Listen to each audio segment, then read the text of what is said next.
Welcome guys to this channel Geeky Labs. Today we are going to review the Vivo y93 smartphone.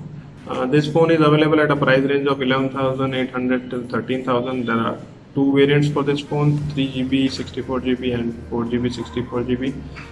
This one is a 3GB 64GB variant, and the colors available for this one are Starry black and Nebula purple. This one is a Starry black one.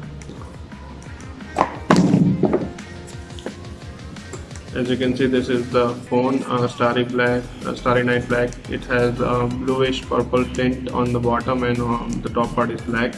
The other one is a Nebula purple. It has a purple bluish tint. So speaking of the features, this phone has a Helio P22 processor, 3GB RAM, 64GB ROM. Apart from that, dual rear camera, fingerprint reader, dewdrop notch, 6.2-inch HDD display, and 4030 mAh battery. So these were the main features. We'll talk about each and every feature in detail. Let's see what's inside the box. The box consists of CPU gel case, cover, SIM ejector tool, manual, the cable. This one comes with a micro USB cable. It doesn't have a USB-C type port, so no fast charging. Let's put the box aside and see the phone's features in detail. This one is the 6.2-inch display. It's a HD display, not a full HD, with a dewdrop notch. Right now it's at the full brightness, so as you can see, the display brightness is not that great. Talking about the rear camera has a 13 megapixel primary sensor with an f2.4 aperture and 2 megapixel f2.2 depth sensor, and the front selfie camera is 8 megapixel f2.0. I'll show you some results of the photos taken using this phone. This is a photo taken in the portrait mode from the phone, and as you can see, the background is quite blurred.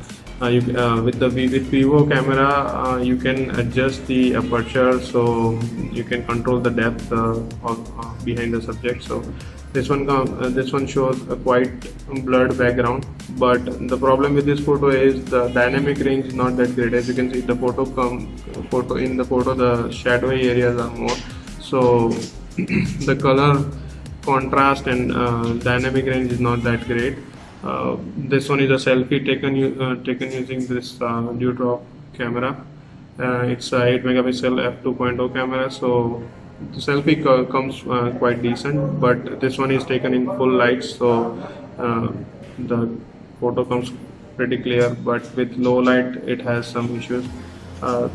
Apart from that, the processor's performance, P22 is not that great of a processor when it comes to gaming and all that. For normal users, it's pretty good.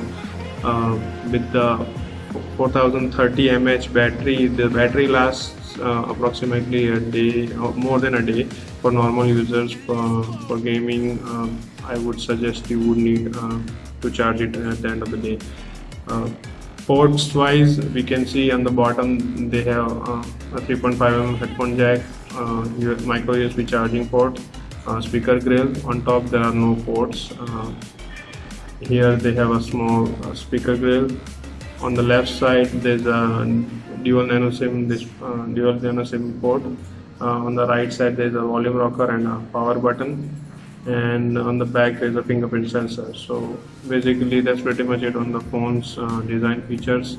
The display is the other thing that I didn't like about the display is that there's a huge chin on the bottom. They could have eliminated this chin, because most of the phones nowadays have thinner chin.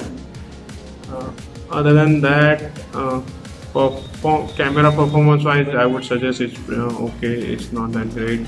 Battery, and I would suggest it's good performance.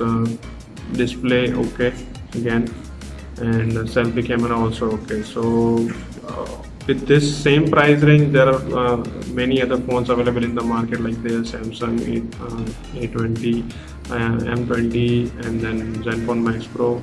and the Note 7 Pro. So the same within the same price range, there are quite a lot of phones available with a better performance and better camera. So I would suggest, if you are planning for a Vivo phone, if it is in a discounted rate, then it's a different story. But if for this price range, there are other phones in the market which you could go for. So that's pretty much it for the review. If you like the video, please comment, subscribe to my channel, and best of luck. Thank you.